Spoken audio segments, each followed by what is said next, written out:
प्रतियोगी परीक्षाओं।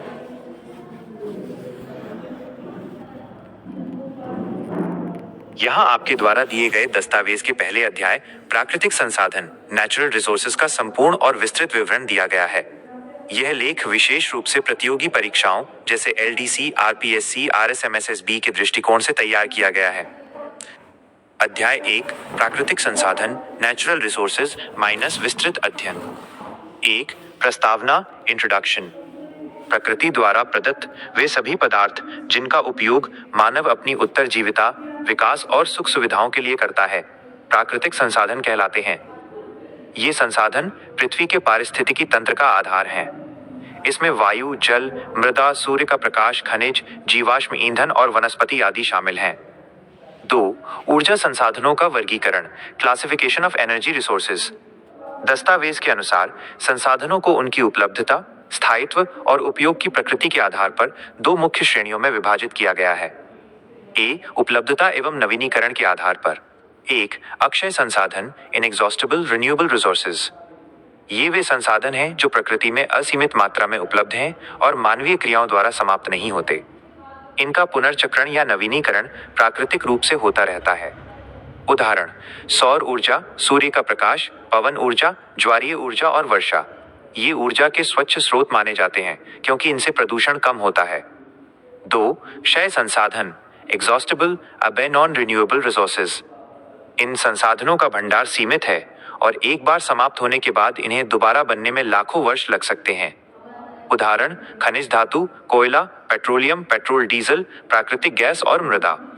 मृदा को क्षय संसाधन इसलिए माना गया है क्योंकि उपजाऊ मिट्टी के निर्माण की प्रक्रिया अत्यंत धीमी होती है। और बी उपयोग और परंपरा के आधार पर। 1 परंपरागत ऊर्जा स्रोत कन्वेंशनल एनर्जी रिसोर्सेज। ये वे स्रोत हैं जिनका उपयोग मानव समाज सदियों से ऊर्जा प्राप्त करने के लिए कर रहा है। इनका भंडार सीमित है सिवाय जल विद्युत के और ये पर्यावरण को अधिक प्रदूषित करते हैं। उदाहरण कोयला, पेट्रोलियम, प्राकृतिक गैस और जल विद्युत हाइड्रो इलेक्ट्रिसिटी। 2 गैर परंपरागत ऊर्जा स्रोत नॉन कन्वेंशनल एनर्जी रिसोर्सेज। ये ऊर्जा के आधुनिक स्रोत हैं जिनका विकास पिछले कुछ दशकों में तकनीकी प्रगति के कारण हुआ है। ये नवीकरणीय रिन्यूएबल होते हैं और भविष्य की ऊर्जा जरूरतों के लिए सुरक्षित माने जाते हैं। उदाहरण सौर ऊर्जा, पवन ऊर्जा, बायोगैस, बायोगास, बायोमास, भूतापीय ऊर्जा, जियोथर्मल एनर्जी, परमाणु ऊर्जा और तरंग ऊर्जा। 3 हमारा वायुमंडल आवर एटमॉस्फेयर। पृथ्वी के चारों ओर गैसों का एक विशाल आवरण है जिसे वायुमंडल कहा जाता है। यह पृथ्वी पर जीवन के लिए सुरक्षा कवच का कार्य करता है।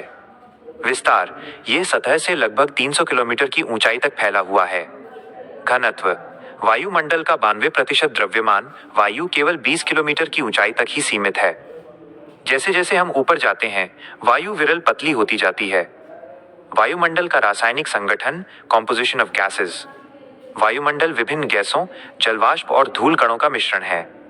1 नाइट्रोजन N_2 78.08%। यह गैस पौधों में प्रोटीन निर्माण के लिए अप्रत्यक्ष रूप से आवश्यक है। 2 ऑक्सीजन ऑफ O_2 20.95%। सभी सजीवों के श्वसन के लिए अनिवार्य प्राणवायु।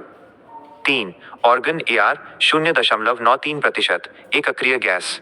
4 कार्बन डाइऑक्साइड CO_2 0.03% प्रकाश संश्लेषण के लिए आवश्यक, लेकिन इसकी अधिकता ग्लोबल वार्मिंग का कारण बनती है। 5 अन्य गैसें हीलियम, ओजोन, हाइड्रोजन और निनॉन अल्प मात्रा में मौजूद हैं। 4 वायुमंडल की परतें लेयर्स ऑफ द एटमॉस्फेयर। वायुमंडल को तापमान के परिवर्तन के आधार पर 5 मुख्य परतों में बांटा गया है। 1 क्षोभमंडल ट्रोपोस्फियर। ये सबसे निचली और सघन परत है। सभी मौसम संबंधी घटनाएं, बादल बनना, वर्षा, तूफान, ओलावृष्टि इसी परत में होती हैं। ऊंचाई बढ़ने पर इसमें तापमान घटता है। 2 समताप मंडल स्ट्रेटोस्फियर। यहाँ तापमान लगभग स्थिर रहता है, इसलिए इसे समताप मंडल कहते हैं। ये परत बादलों और मौसम की हलचल से मुक्त होती है, अतः जेट विमानों के उड़ने के लिए आदर्श है। ओजोन परत O_3 इसी परत में पाई जाती है जो सूर्य की हानिकारक पराबैंगनी किरणों UV रेज को सोख लेती है। 3 मध्यमंडल मेसोस्फियर। यह समताप मंडल के ऊपर स्थित है। यहाँ ऊंचाई के साथ तापमान पुनः गिरने लगता है और वायुमंडल का सबसे कम तापमान यहीं पाया जाता है। 4. आयन मंडल, आयोनोस्फीयर। इस परत में विद्युत आवेशित कण, आयंस होते हैं। यह परत रेडियो तरंगों को परावर्तित करती है, जिससे पृथ्वी पर रेडियो और वायरलेस संचार संभव हो पाता है। 5. बहिर्मंडल, एक्सोस्फीयर। यह वायुमंडल की सबसे ऊपरी सीमा है। यहाँ वायु अत्यंत विरल होती है और धीरे धीरे अंतरिक्ष में विलीन हो जाती है। 5. मृदा संसाधन, सॉइल रिसोर्सेज। पृथ्वी की सबसे ऊपरी परत, जो खनिज कणों, कार्बनिक पदार्थों, जल और वायु के मिश्रण से बनी है, मृदा कहलाती है। महत्व: यह वनस्पतियों के लिए आधार प्रदान करती है और कृषि के लिए अनिवार्य है। संरक्षण: मृदा अपरदन, मिट्टी का कटाव को रोकना, प्राकृतिक संसाधनों के संरक्षण का एक महत्वपूर्ण हिस्सा है। 6. जल संसाधन, वाटर रिसोर्सेज। पृथ्वी का लगभग 71% भाग जल से ढका है, जिसे जलमंडल कहते हैं। उपलब्धता: कुल जल का अधिकांश भाग 97% समुद्रों में खारे पानी के रूप में है। केवल 3% जल ही मीठा, फ्रेश वाटर है, जिसका अधिकांश हिस्सा ग्लेशियरों और बर्फ के रूप में जमा है। चक्र: जल चक्र, हाइड्रोलॉजिकल साइकिल के माध्यम से जल का नवीनीकरण होता रहता है। 7. जीवाश्म ईंधन, फॉसिल फ्यूल्स। लाखों वर्षों तक पृथ्वी की गहराइयों में दबे पौधों और जीवों के अवशेषों पर उच्च ताप और दबाव के प्रभाव से जीवाश्म ईंधन का निर्माण होता है। कोयला, ठोस जीवाश्म ईंधन।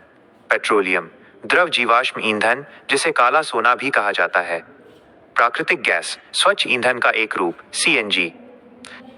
निष्कर्ष, कंक्लूजन: प्राकृतिक संसाधन मानव विकास की रीढ़ हैं। वर्तमान में जनसंख्या वृद्धि और अंधाधुंध दोहन के कारण ये संसाधन संकट में हैं। सतत विकास, सस्टेनेबल डेवलपमेंट के लिए हमें संसाधनों का विवेकपूर्ण उपयोग करना चाहिए।